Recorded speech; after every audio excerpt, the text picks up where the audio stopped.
pray, teach us to pray. Teach us to pray, teach us to pray for your kingdom. Teach us to pray, teach us to pray. Teach us to pray, teach us to pray. Teach us to pray, teach us to pray for your kingdom. Okay, family, welcome back again. We are going to move back into this Flavius Josephus, Wars of the Jews. But before we do, remember that federal law allows citizens to reproduce, distribute, or exhibit portions of copyrighted motion pictures, portions of videotapes, portions of video discs under certain circumstances without the authorization of the copyright holder. This is called fair use and is allowed for the purposes of criticism, news reporting, teaching, and parody, which doesn't infringe of the copyright under 17 U.S.C. 107. Now, you know, we don't go along making fun of anybody or trying to do anything like that. So we're not going to be involved with any sort of parody type situations. We got to always keep our heads down and our hands up. We need to always be praying. Like the song says in the background, teach us to pray for your kingdom to come, for your will to be done. We thank you in the name of the Most High.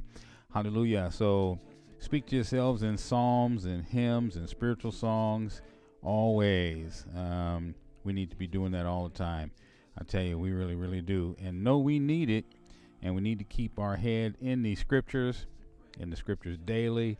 This is how we know. This is like reading tomorrow's newspaper today. This is how we know what's coming and what we need to stay in front of. I'll tell you, the enemy is a wily character, and he certainly does not want us to be reading these scriptures.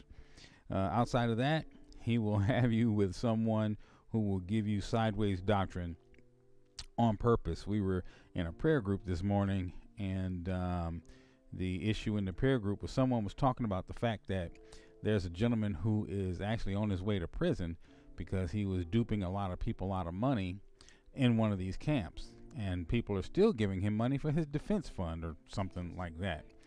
So in the prayer group this morning, I was telling them that when I was looking for a teacher, I was so glad that the Most High did not send me through to one of these camps, that he had my discernment level pretty high, and I landed with this particular group of people and this particular teacher, and I'm so glad that I did.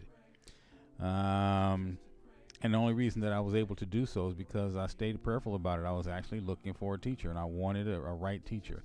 I didn't want to be for some reason the camps just didn't seem right to me. I could not feel the camp, the theology of the camps.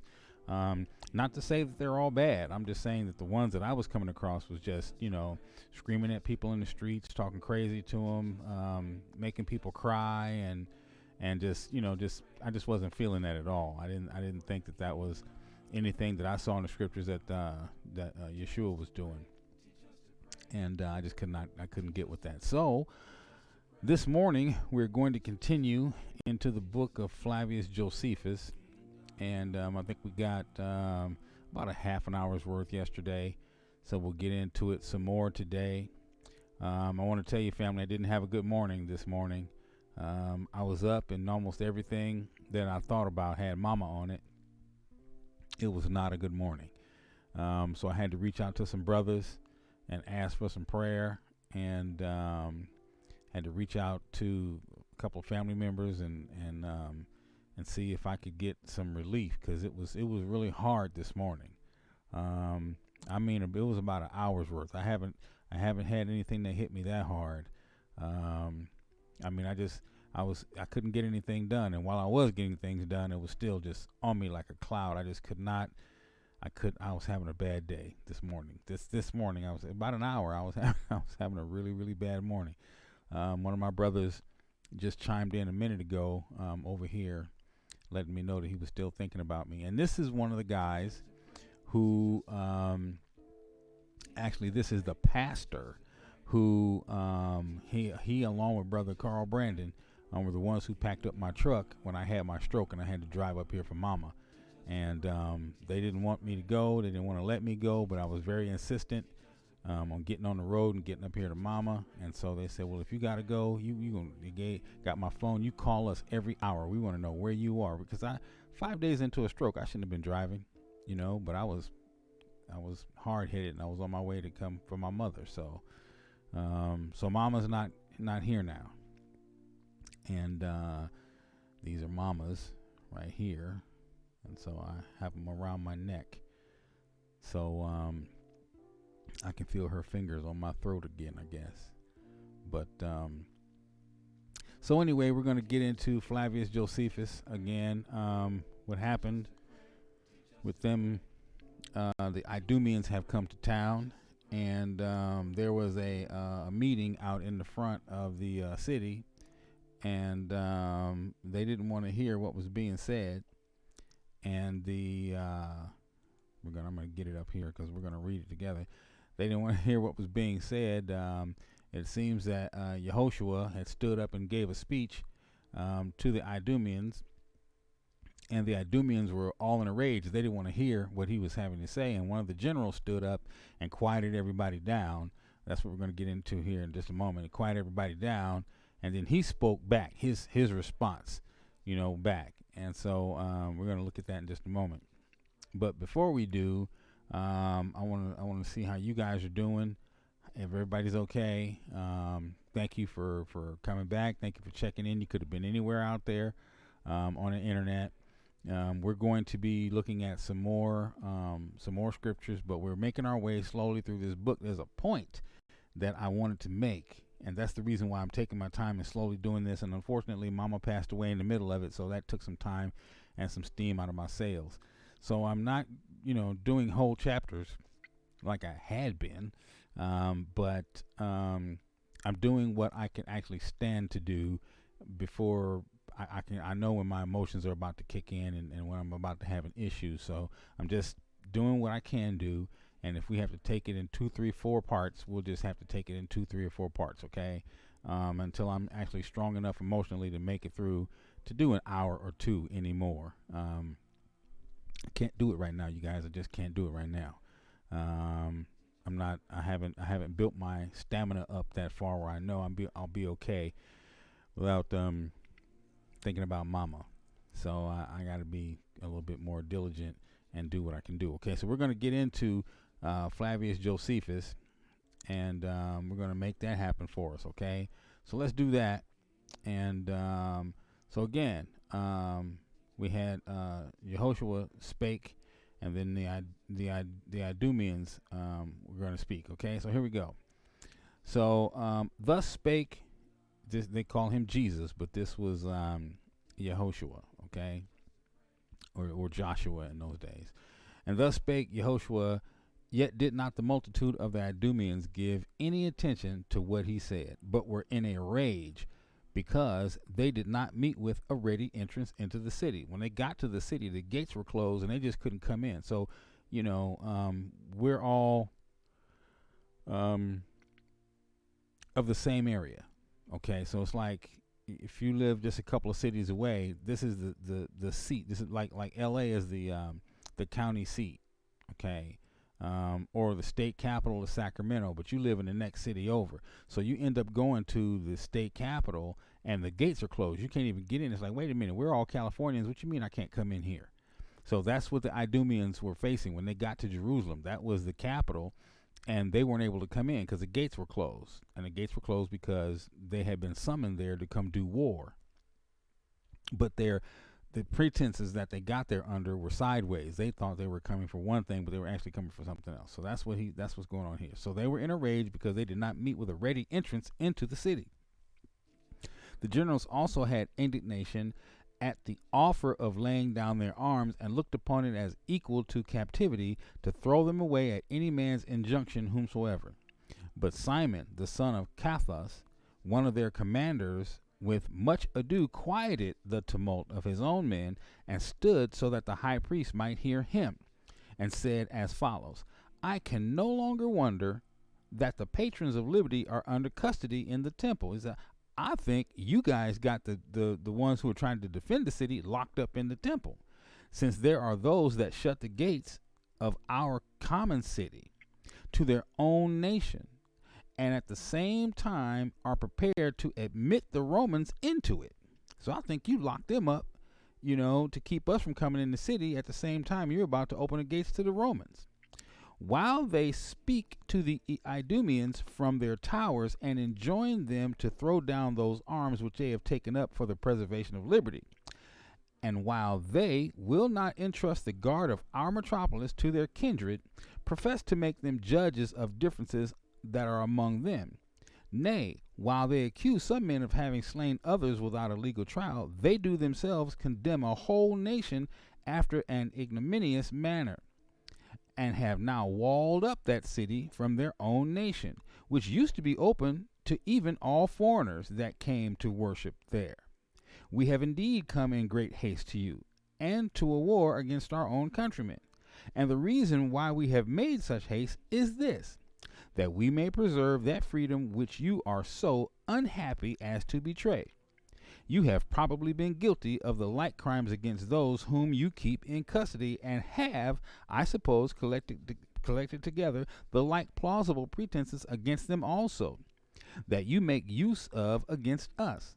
After which you have gotten the mastery of those within the temple, and keep them in custody, while they are only taking care of the public affairs. You have also shut the gates of the city in general against nations that are most nearly related to you. And while you give such injurious commands to others, you complain that you have been tyrannized over by them, and fix the name of unjust governors upon such as are tyrannized. Let me do that again. And fix the name of unjust governors upon such as are tyrannized over by yourselves. Who can bear this, your abuse of words, while they have a regard to the contrariety of your actions? Unless you mean this, that those Idumeans who now exclude you out of your metropolis, whom you exclude from the sacred offices of your own country. One may indeed justly complain of those that are besieged in the temple, that when they had courage enough to punish those traitors whom you call eminent men, and free from any accusations, because of their being your companions in wickedness, they did not begin with you, and therefore cut off beforehand the most dangerous parts of this treason. But if these men have been more merciful than the public necessity required, we that are Idumeans will preserve this house of Jehovah, and will fight for our common country, and will oppose by war as well those that attack them from abroad, and those that betray them from within. Here we will abide before the walls in our armor until either the Romans grow weary in waiting for you, or you become friends to liberty and repent of what you have done against it. So now the Idumeans, they don't believe what the man just said. The man just said, look, we got the traitors locked up in the temple. Okay, we're trying to protect the city. The traitors are locked up in the temple, right? And they summoned you here to fight against us as if we're the ones that's bringing the problem. But it's not us, it's them. And they're locked up in the temple. They're in there getting drunk, right, and drinking and defiling the temple. And, we've whooped them all over the city, and now they've retreated into the temple and they've closed the doors. So we don't want to war with them because they're in the holy place. We want to root them out, but we don't want to share their blood because they're now in the holy place, and we don't want to defile the temple by killing them in there. But now they've called you to come and help them, and they've told you that we're the bad guys in the city, and they're hoping that you will come and fight with us, so that as we're fighting with you in the front, they can come out the temple and attack us in the back, and then they can subdue us, right? But the high priest, the true high priest, has stood up and says, no, it's not us, it's them. They're locked up in the temple. Now the Idumeans are saying, how do we even know that it's you? How do we know that the good guys aren't locked up in the temple and you're really the bad guys? See, that's the problem with coming out from the background, because you don't really know what's going on. They didn't know what was happening in the city. So now they're caught between a rock and a hard place. They're like, look, we're not putting down our armor. We are not putting our weapons down. We're either going to come into the city and settle this, or we're going to come into the city and settle this. We're not putting our weapons down. So that's kind of what's being said right here. And they're like, look, we don't know what you've done. We have no idea who, if you're the good guys or they're the bad guys. The Idumeans are coming to settle the score, and they're coming to make it right, and they're about to bring the pain. Okay, so let's see. Let's see right here. So we're going to start right here just at the end of 4. Here, we will abide before these walls in our armor until either the Romans grow tired of waiting on you, because the Romans are just right behind them. That's Titus and Vespasian. They're watching this fight go on. Titus is like, wait a minute now. We don't have to do anything. We don't have to rush the city. They're fighting amongst themselves. Let's just wait and see what they do, and then we'll go in afterwards. Okay, that's what's going on the other side. We haven't even got to that part yet, but that's what's going on the other side, because the Idumeans say that the Romans are sitting right here. We're gonna sit out here until the Romans either grow weary or we're coming in these gates. Until either the Romans grow weary in waiting on you, or you become friends with liberty. You decide that you want to do this thing for real and repent of what you have done against the city. They haven't done anything against the city. All they've done really is defend the city. And now did the Idumeans make an acclamation, so that Simon had said, but Yehoshua went away sorrowful, as seeing that the Idumeans were against all moderate councils, and that the city was besieged on both sides. You got the Idumeans over here waiting to come in the city. You got the Romans over here waiting to come in the city. And these guys are like, man, what's really going on? We're trying to defend the city. We got the bad guys locked up in the temple. They've summoned the help. We need those guys to help us get them out of the temple, but they think we're the bad guys. And the Romans are just sitting back, like twiddling their thumbs, like, man, it's about to get real good. Like they're watching the movie, right? It's about to get real good. We're gonna come in here. We don't have to do a whole lot of work. We're just gonna mop it up. And let's see. Now we're gonna start again at 5, okay? And now did the Idumeans make an acclamation to what Simon had said, but Yehoshua or Joshua went away sorrowful, as seeing that the Idumeans were against all moderate councils, and that the city was besieged on both sides. Nor indeed were the minds of the Idumeans at rest. Okay, so they didn't make a decision as to who they were going to be. They were geared up. They was ready to bring the pain, for they were in a rage at the injury that had been offered them. Okay, so they were hot. Let's just say they were hot. Can you see them out in the middle of, in front of the city clamoring like, open the gates, man. We're going to break the gates down. Open the gates. So they were in a rage at the injury that had been offered them by their exclusion out of the city. Because they couldn't get, this is the holy city. This is it's the county seat. It's the state capital. We can't even come in. We can't, wait a minute. We're Californians. Okay, here we are. We're Israelites, and we can't come into the state capital. Even the stranger could come into the state capital to worship at the temple, and now the gates are shut. You saying that what's going on? So they're in a rage out here because they can't get into the city, and we're going to start right here. I want you guys to see where I'm at. Okay, right here. And when they thought the zealots had been too strong, but saw nothing of theirs to support them, they were in doubt about the matter. So they didn't see anything about because the zealots were in the temple. They weren't coming out. So now the Idumeans think it's all a sham. Okay, they don't even believe that there's even zealots that has done this at all. Okay, and of theirs to support them, they were in doubt about the matter, and many of them repented that they had come hither. So the Idumeans are like, man, what we even come here for? Okay, but the shame that would attend them in the case. The shame that would attend them in case they returned without doing anything at all so far overcame their repentance that they lay all night before the wall, though in a very bad encampment, for there broke out a prodigious storm that night with the utmost violence and very strong winds, with the largest showers of rain and continual lightnings, terrible thunderings and amazing concussions, and bellowing of the earth that was in an earthquake. These things were a manifest indication that some destruction was coming upon men, when the system of the world was put into disorder, and anyone would guess that these wonders foreshadowed some grand calamities that were coming. That was the Most High showing what was getting ready to go down. Okay, so since they hadn't even set their camp up correctly, They weren't ready for thunders and lightnings and mass amounts of water, and they were in a very bad encampment, and to make it through the night as they sat by the wall waiting on the gates to open. Okay. 6. Now the opinion of the Idumeans and of the citizens was one of the same. The Idumeans thought that God was angry at their taking arms, and they would not escape punishment for their making war upon their metropolis. Ananus and his party thought that they had conquered without fighting, and that God acted as a general for them. But truly they proved both ill conjectures at what was to come, and made those events to be ominous to their enemies, while they were themselves to undergo the ill effects of them. For the Idumeans fenced one another by uniting their bodies into one band. Okay, so they came together as one big unit.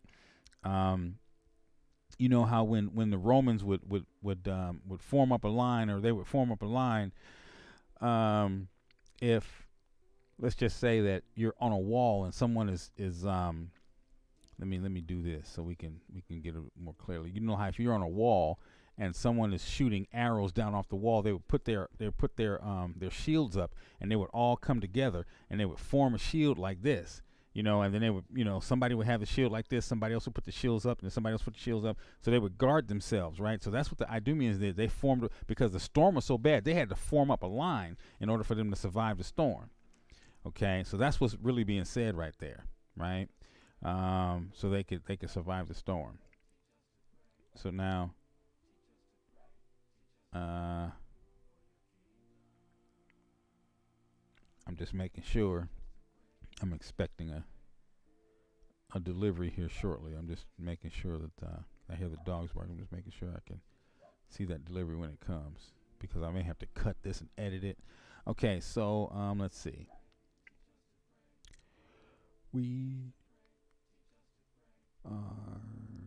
For the Idumeans fenced one another by uniting their bodies into one band, and therefore kept themselves warm, and connecting their shields over their heads. That's what I just said, right? Connecting their shields overhead, were not so much hurt by the rain, but the zealots were more deeply concerned for the danger these men were in. For they were for themselves, and got together and looked about to see whether they could devise any means of assisting them. A hotter sort of them thought it best to force their guards with their arms, and after that to fall into the midst of the city, and publicly open the gates to those that came to their assistance. And supposing the guards would be in disorder, and give way at such an unexpected attempt of theirs, especially as the greater part of them were unarmed and unskilled in the affairs of war. So they're saying that they were going to just bum rush up out of the temple, and they were going to push through the guards that were set up by Ananus and his team, because they knew that Ananus and those guys, they weren't warriors, they weren't fighters, they were just regular men of the city, and they didn't really know how to fight. But it was so many of them that fought back, even without knowing how to fight. The sheer numbers of them pushed these guys back into the temple.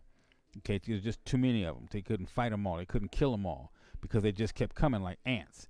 That's how hot they were. They were trying to defend the city, even though they knew they weren't warriors. They knew they couldn't stand up against the Idumeans. They opened that gate, and those warriors came steaming into the city. Everybody would get killed, because nobody knew how to fight. They weren't men of war. They were men of prestige and men of leisure. These are rich men, statesmen of the city, them and their sons. You got a bunch of, rich people who they don't know how to fight, but it was just so many of them. They're so angry at what was going on. They picked up sticks, bricks, stones, some of them had knives and swords, and they fought any way they could, and they were prevailing. The Father was giving them the strength to push these guys back into the temple. But the guys in the temple are like, if we just bum rush the gates, they don't know how to fight. We can make our way to the front, and we can open the gates and let the Idumeans in. So that's what's being talked about right here, okay? And unskilled in the affairs of war is where we are. So let me go there so you can see that. Unskilled in the affairs of war. And that besides the multitude of the citizens would not easily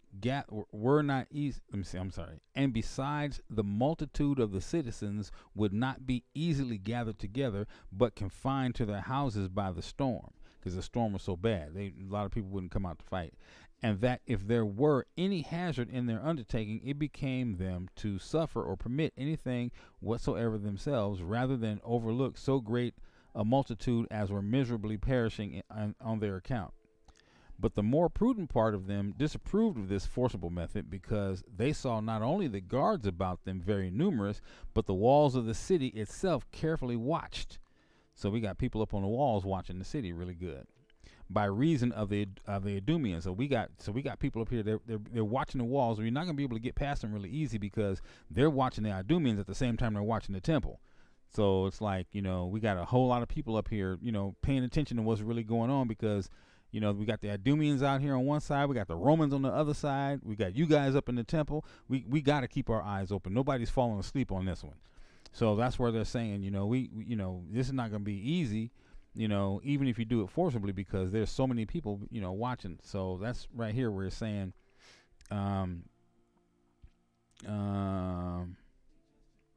but the more prudent part of them disapproved of this forcible method, because they saw not only the guards about them, that's the ones around them, very numerous, but the walls of the city itself carefully watched, by reason of the Idumeans. They also supposed that Ananus would be everywhere and visit the guards every hour. So Ananus, because they knew Ananus was making the rounds. Okay, so Ananus would be everywhere. He's making the rounds, checking on the guards, which indeed was done upon other nights, but was omitted that night, not by reason of the slothfulness of Ananus, but by the overbearing appointment of fate, that so both he might himself perish. It was raining so hard, the thunderings and the lightnings and the concussions, all that stuff was going on, and Ananus was being very careful, because he didn't want to get caught off guard by anybody, that he might be killed, that he himself might perish, and the multitude of the guards might perish with him. For truly, as the night was far gone, and the storm was very terrible, Ananus gave the guards in the cloisters leave to go to sleep, while it came into the heads of the zealots to make use of the saws belonging to the temple, and to cut the bars of the gates to pieces. The noise of the wind, and that not inferior sound of the thunder, did here also conspire with their designs, that the noise of the saws was not heard by the others. So they were using the saws to cut out. It's so noisy and the wind is blowing so hard, they're not going to hear the saws if we cut the bars and get up out of here, because they had locked themselves in. So they were going to cut out some little escape passages through the bars, leave the bars up, but they could still escape. So one man or two could probably go out through the bars, but the whole group could not come in through the little area that they cut the bars out of, because if they open the gates, then they're all just going to storm in. So that's the thinking there. So they secretly went out of the temple to the wall of the city, and made use of their saws, and opened the gate which was over against the Idumeans. So they opened the gate where the Idumeans were. Now at first there came a fear upon the Idumeans themselves, which disturbed them, as imagining that Ananus and his party were coming to attack them. So every one of them had his right hand upon his sword. I got my hand on my gun. He got his right hand on his sword. Every one of them. Okay, so what side they carried the swords on? A lot of them were right-handed, right? So every one of them had their right hand on his sword. They thought Ananus and his boys was creeping out to come and get them. See, that's how bad we have it. Okay, we can't believe each other. I was standing at the sink this morning when I was having my issue, and I was talking to the Father. I'm like, how destroyed are we? I'm talking about my family, my own family. I'm like, how destroyed are we? Where we can't even hear one another. We can't even trust one another. My mother just passed away, and my family is, I was asking the question, who feels this? Am I the only one feeling this? I mean, I'm bent over on the sink at the counter. I was trying to wash dishes, and I was like, I'm bent over. I'm like, who else is feeling this? It's like, are we so destroyed we don't even care? Nobody's called me. My phone doesn't ring. Nobody's come by the house to check on me. Not a soul. The brothers who have checked on me, they're not even here in the state. There's no one in California. Nobody's come by my house. Nobody's called. Nobody's rang my phone. I don't get an email. I'm like, who am I? The only one feeling this? The family don't even care. Are you kidding me? Every morning I wake up missing my mother. I'm crying inside. I'm dying inside. Am I the only one? And I was like, Father, how destroyed are we that we're so dysfunctional? Have they broken us that bad? Are we that broken as a nation? Are we that broken? Have we been that broken that we just can't? I'm alone. Nobody has called me to say, brother, are you okay? Are you all right? Uncle, are you fine? Daddy, are you good? Do you need me? Nobody, not a soul. And I was crying. I'm like, Father, are we that broken as a people? Man, we need you now. If we're that broken, we need you now. So I get what's being said right here. I get it. And had the Idumeans then fallen upon us, but they soon came to know who they were that came to them and were entered the city. Okay. And had the Idumeans then fallen upon the city, nothing could have hindered them from destroying the people, every man of them. Such was the rage they were in at the time. But as they first all made haste to get the zealots out of custody, which those that brought them in earnestly desired them to do, and not to overlook those for whose sake they were come, in the midst of their distress, nor to bring them into still greater danger. For that when they had once seized upon the guards, it would be so easy for them to fall upon the city. But that if the city were once alarmed, they would not then be able to overcome those guards, because as soon as they should perceive they were there, they would put themselves in order to fight them and would hinder them coming into the temple. So they quietly worked this out. Okay. And the Idumeans went in there. And so in chapter 5, we'll be looking at the cruelty of the Idumeans when they were gotten into the temple during the storm, and the zealots, concerning the slaughter of Ananus and of Yeshua and of Zacharias, and how the Idumeans retired home. Okay, so we can see this in chapter 5 leading up. We can see what's coming next, that Ananus did get killed. He did die. He was an older man. Remember, he said he was ready to put his life on the line for the cause, and he was willing to do so as an older man. He said, I should have done this in my younger days, in my younger years. I shouldn't have to be fighting like this now in my older years. But for the sake of my city, and for the sake of the Most High in the temple, I'll put my life out on the line. And it looks like Ananus was slaughtered, and we'll pick that up when we come back. So thank you, family. Certainly appreciate you. I want to say it's been different, having to work on this level like this. So we're going to move on, or at least I'm going to move on, and we'll see you later, okay? And we'll come back and we'll pick this up again in chapter 5, and we'll look at what the Idumeans did during the slaughter of Ananus and the other high priests who were trying to defend the city against the zealots. All right, we'll see you later. Teach us to pray, teach us to pray, teach us to pray, teach us to pray.